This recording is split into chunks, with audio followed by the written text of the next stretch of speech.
Hey, what's going on YouTube today? This is your boy TJ and welcome to my YouTube channel, Wrestling Nostalgia, where I get my reviews on WWE shows and PL events. And today we are going to be reviewing Raw, August 19th, 2024. But before I get into my review, just go ahead and give that thumbs up a like. Helps push my video through the algorithm. Without further ado, let's get into Raw. So we open up Raw with Randy and he comes out and he says that, give me a moment before, I soak this in. And then he says something about the Florida crowd feeling froggy and stuff like that. So he says that the next time when I come here on Monday Night Raw, I think 2 weeks time, right? Because I think they're going to be next Saturday, they're going to be in the Bash of Berlin. So he said the next time, I'm guessing like within another week, not next week, but the week after, he's going to be the 15-time world champion. He's going to be celebrating and this, that, and third. This could have just been a friendly competition, for the championship. He wanted to make it personal, talking about my father, my grandfather, and things like that. Then he had the nerve to turn his back on me. But of course, being the Viper that I am, of course, I struck him with the most deadliest letter in all of sports entertainment, which is RKO. He did what he did. So then this is when Gunther comes out and he says that, what I need for you to do, and they all boo him. And then he said, what I need for you and all this crowd to do, and he kept repeating it because the fans were just not trying to hear what he had to say. And he says, I need you all, and Randy especially, to shut the hell up.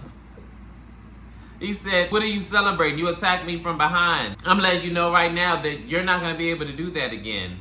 And you're not going to be a 15-time world champion because I'm going to beat you come Bash of Berlin.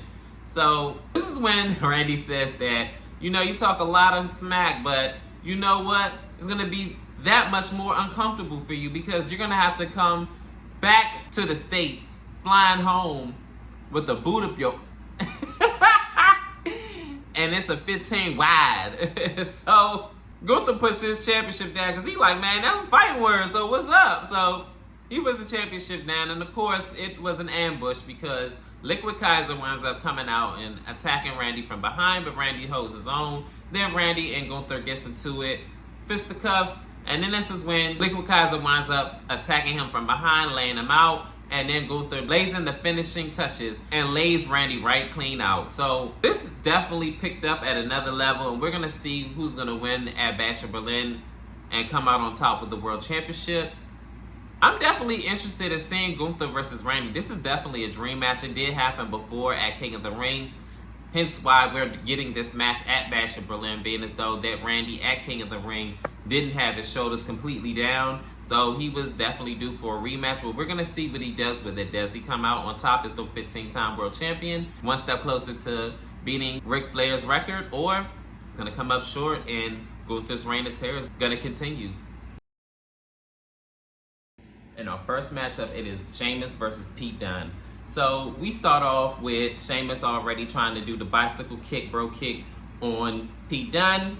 He ducks it, and then he kind of plays keep away, and they're just fighting from here. And majority of this match, in the beginning, in the first probably minute or two, Sheamus is taking control, but until Pete winds up getting the arm and working on the already injured arm of Sheamus, and then from there, he carries on throughout the match, working on the arm until the commercial break. After the commercial break, they're still fighting back and forth. I remember at one point, Pete wound up doing a moonsault, but he wound up getting kicked to the face, almost losing the match. So then after this, a little bit back and forth later, Sheamus ends up getting beat on and beat on and beat on.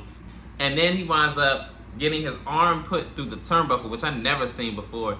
And he is like beating and wearing out that arm and kicking it and everything. Sheamus winds up breaking that turnbuckle and breaking Pete Dunne's face with a bicycle kick, and 1, 2, 3. Sheamus wins this match. He is victorious, and man, that fight was nasty. A lot more stuff happened throughout that match. I'd definitely go check it out if I were you, but yeah. I don't know where they're going to go with this, or if they're going to do another match or not, but hey, we're going to see what's going to happen between these two. In this next matchup, it is Maxxine Dupri versus Ivy Nile. In the first half of this match, Maxxine surprisingly gets the advantage, where Ivy Nile's not paying any mind to Maxine Dupree. She figures she's no comp.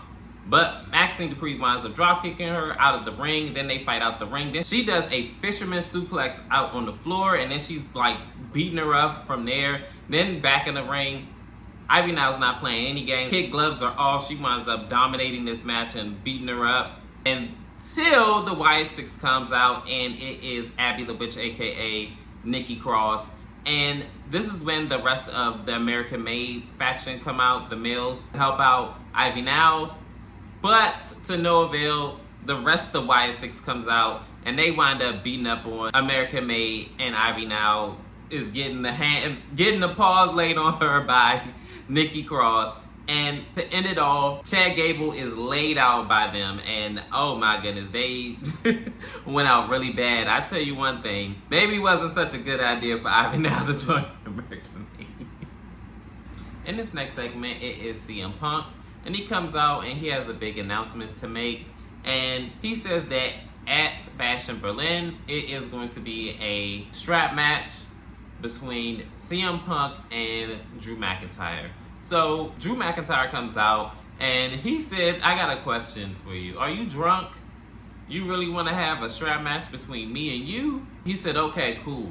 I want to get in that ring, but put that strap away so that way I can go ahead and beat you up. So CM Punk says, I have no problem with that, but first I'll put this down if you give me my bracelet back. So Drew says that, you know what, nah, better hand, this bracelet is just fine where it's at and much more safer in my possession. And I'm all like, man, this man definitely has a major obsession with CM Punk. And to end it, CM Punk says that it's not me that's attached to you, it's you that's going to be attached to me come Bash in Berlin. We're going to see who's going to come out on top at Bash in Berlin between CM Punk and Drew McIntyre at Bash in Berlin come 1 week from Saturday. In this next matchup, it is a 6-man tag. It is Odyssey Jones and The New Day versus The Final Testament. In this first half of this match, it is Xavier Woods and Karrion Kross starting it off. And I guess Kofi Kingston don't like how it's starting off. So he winds up tagging himself in, and he gets in the ring with Karrion Kross. They mix it up or whatever. And then Karrion Kross is dominating majority of this match. And then he tags in one of the Authors of Pain. Then they dominate Kofi Kingston. After the commercial break, this continues up until Kofi Kingston finally gets to tag to Odyssey Jones. Even though Xavier Woods was at ringside, but he went to the first person that he can go to.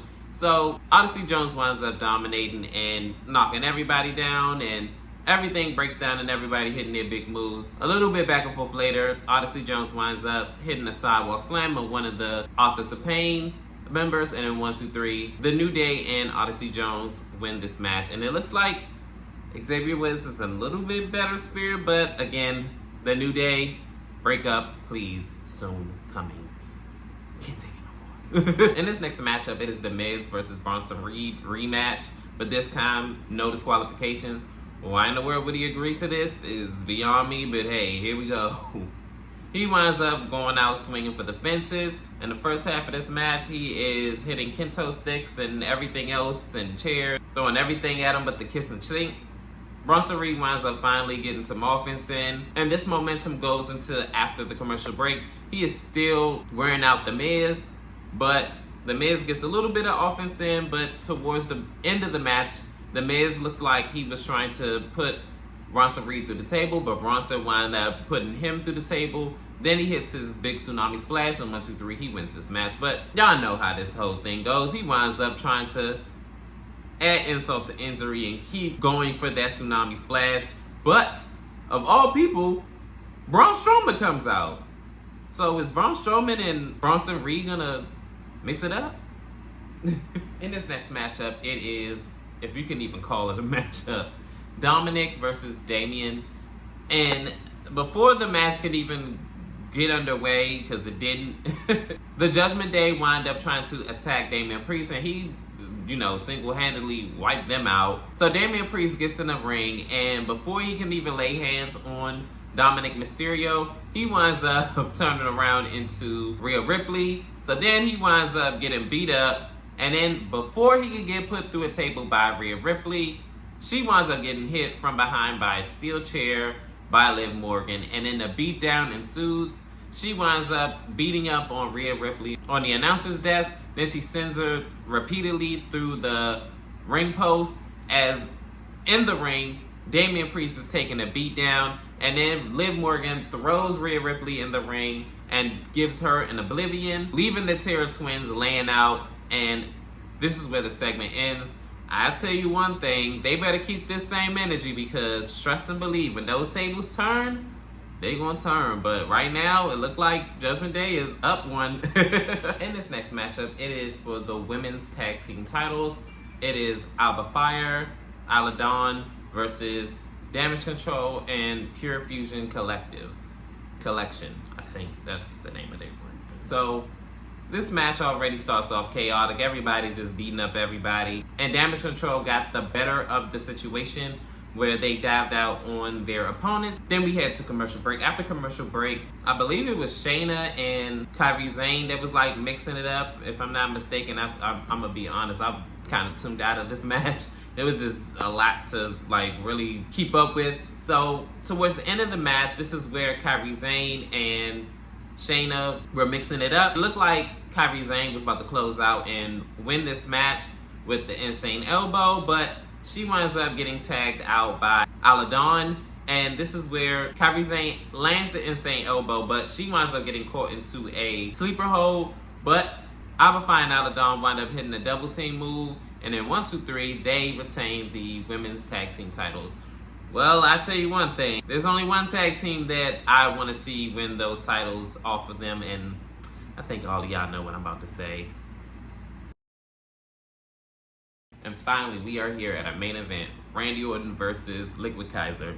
Never thought that I would see Liquid Kaiser in the main event, but here we are.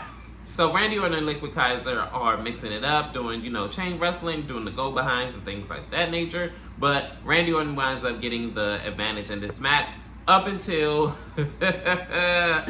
Gunther comes in and he winds up distracting Randy Orton, and then Liquid Kaiser works on the leg, the already injured leg of Randy Orton that he took out earlier in the night in the attack that he did. Even after the commercial break, Liquid Kaiser is still in control. He's working on the leg and he's putting submission holds and everything like that. Towards the end of the match, Randy Orton winds up hitting the RKO out of nowhere, and 1, 2, 3. Randy Orton wins this match, but it's not over yet, because he told Gunther to get in the ring. They wind up fighting it out, and they fight up until they go off air. Whew, this is getting intense, and I really cannot wait until Bash in Berlin. Please, please, please, Triple H, whatever you do, do not have no 5 matches at this PLE event. Please, this is the first time ever. I don't want to see 5 matches. Can you at least do 6? Or do 7. Like, please do not leave us on no 5-match card. But anyways, how did you feel about Raw last night? Did you love it? Did you hate it? Worst show on earth? The greatest show on earth? Comment down below. How did I feel about it? It had its moments. But overall, I did enjoy Raw. Comment down below, like, share, and subscribe, and all the other good stuff. And as always, your love and support is always welcome. And peace. TJ, I'm out.